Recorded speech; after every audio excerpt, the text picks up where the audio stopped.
There are just a few more weeks before the final Senate seat is decided in that Georgia runoff between Democrat Raphael Warnock and Republican Herschel Walker. And there have been so many clarifying moments in this campaign. But I'm still thinking about one particular moment. It happened in a church outside Atlanta the Sunday before Election Day. Ladies and gentlemen, when the Republican Party of Georgia moved Herschel Walker from Texas to Georgia so that he could run for Senate, it's because change was taking too fast in the post-antebellum South. They thought we were so slow, that we were so stupid, that we would elect the lowest caricature of a stereotypical broken black man as opposed to somebody who is educated and erudite and focused. Y'all ain't ready for me today.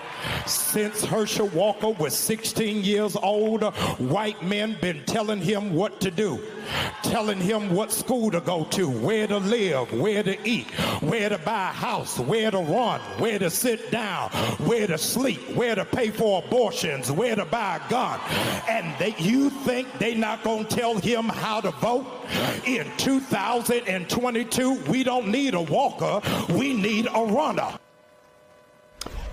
Pretty powerful and, yes, provocative stuff, I think we can all agree. That was Pastor Jamal Bryant of the New Birth Missionary Baptist Church, absolutely going off on Herschel Walker and his candidacy. Bryant's pulpit message quickly became a viral sensation online, just the latest and most visible of many black faith leaders criticizing Walker for hypocrisy, dishonesty, and cynicism. It even got coverage, as so many trends eventually do, by the New York Times. But how do you suppose the Times framed it? As a possible violation of tax codes by those black faith leaders. Quote, while Mr. Bryant did not directly ask his congregation to vote for Mr. Warnock, his remarks, if interpreted as political speech, may run afoul of a federal rule, the Times helpfully explained. That rule is the 1950s-era Johnson Amendment, which forbids any religious or charitable organizations that are tax-exempt from participating in any campaigns on behalf of political candidates or in opposition to them. It also bans religious leaders from endorsing candidates from the pulpit. Makes sense. You want pastors to speak freely, but you don't want them trading political influence for charitable donations or for part of their untrackable cash haul at the collection plate. It's about separation of church and state. That was the principle at play when the IRS famously denied the Christian Coalition a tax-exempt status back in 1999. The Johnson Amendment is no joke, or at least it used to be no joke. Now, if you vote Democrat, I don't even want you around this church. You can get out. You can get out, you demon. You can get out, you baby butchering election thief. You cannot be a Christian and vote Democrat in this nation. The American Socialist Party, aka liberal Democrats, are promising to tax people 70% of their income. You see any difference when you put left-wing progressives in office? Ladies and gentlemen, if Houston and Harris County is to survive, we had better throw those bums out of office. I got a candidate that God wants to win. I got a mayor that God wants to unseat. We break and divide every demonic confederacy against the election, against America, against that who you have declared to be in the White House. We have two choices in New Mexico. We have the Wicked Witch of the North, or you have Mark Ronchetti. You better get registered to vote, and we better vote her behind right out of office. That's so weird. That's a parade of white conservative pastors openly politicking for white conservative candidates and causes. One of them, Greg Locke, has even traveled on Mike Flynn's QAnon-supporting Christian Nationalist Roadshow, where he called Democrats, quote, baby butchering mongrels, and bragged about getting them out of his church. How do they get away with it? Well, in recent years, the IRS has largely abdicated its enforcement responsibilities as churches have become more brazen about publicly backing candidates, according to an October investigation by ProPublica and the Texas Tribune. That's because the religious right sees the Johnson Amendment as an attack on their free speech. So much so that Donald Trump tried to shore up his evangelical support with an executive order relaxing the rules on pulpit politicking. It worked for Trump. He got their votes. But the church has never got the Johnson rule overturned in Congress. The point is, predominantly white Christian churches have been politicking openly for conservative causes and candidates for years, with impunity.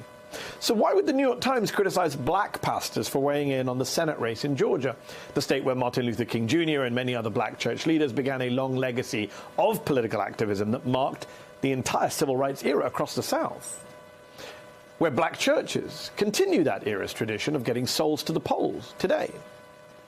This seems to be another cooked-up controversy, a peculiarly one-sided view of a long-time trend in America, a view that just happens to target black activism where it's been needed most, and black voters where voting while black is still a fraught endeavor. Pastor Jamal Bryant joins me now. Thank you so much for joining me on the show. Appreciate you coming on the show. You delivered that very viral, very provocative sermon. And then you did that interview for the New York Times, and you said you weren't endorsing Senator Warnock. You added this quote. I just want to read it out. You said, white evangelicals have been very prominent as to who it is that they push and why, he said. But when the black church clears its throat, then we hear, what is the demarcation between church and state? You just heard those white evangelicals, conservatives that I played. Do you believe there is a blatant double standard here? And what is that double standard in your view? Oh, it's not just a double standard. It's jumping double Dutch. You have seen a whole cavalcade of white evangelicals who tout white Christian nationalism. But if there's even a strand of liberation theology, then it's considered foul play. It's always been historic, going back to the era of slavery, when those preachers are called for the Underground Railroad and for African Americans to realize their freedom. They were called out and were castrated or lynched. White evangelicals have been doing it in time immemorial here in America, and we've seen it no different. And what you're seeing in that article is just the last and latest deposit of it. So let's agree, Pastor. I think you put it very eloquently there. This is wrong. It's a double standard. But what should the standard be?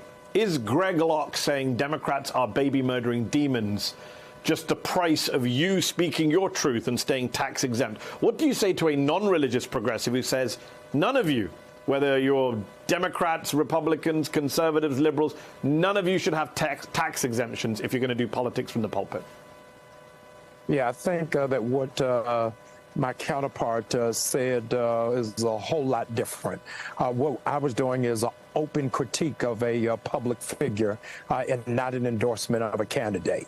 I did not say that all evangelicals or Republicans were going to hell, which is a counter the theology that they promote. So every day Georgians are receiving emails and e-blasts and robocalls saying that if you support Senator Warnock, who is for pro-choice, then you cannot be Christian. And I think that that is absolutely in error. And I think that America has got to do a different evaluation between Christendom and nationalism. Let's talk about the vote in this runoff election, because Georgia officials led by Republican Secretary of State Brad Raffensperger, we all remember him, have banned early voting the Sunday before the runoff because it's the day after a state holiday. Which state holiday? One that previously honored Confederate General Robert E. Lee's birthday. As a Georgian, as a pastor, as a black man, what do you think when you hear that?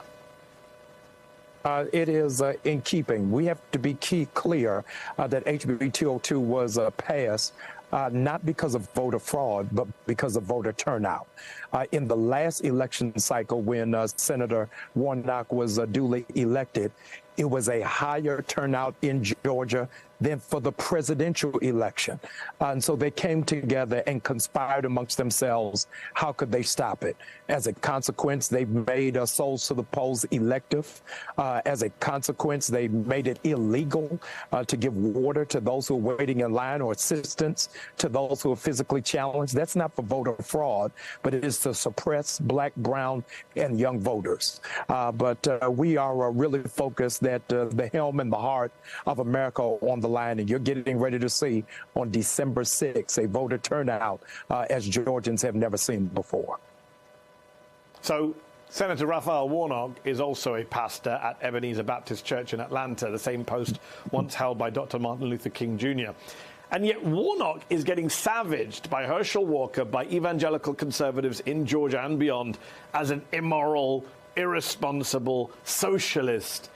But the right said the same thing about Dr. King before they venerated him after he died, didn't they? Yeah, it is amazing that they are accusing Senator Warnock of what Herschel Walker is guilty of. Reverend Warnock has held a life of pristine character, holding to high moral integrity, and they have swept all of Herschel Walker's missteps under the rug until there's a lump in the carpet. But his character and moral fiber are without question.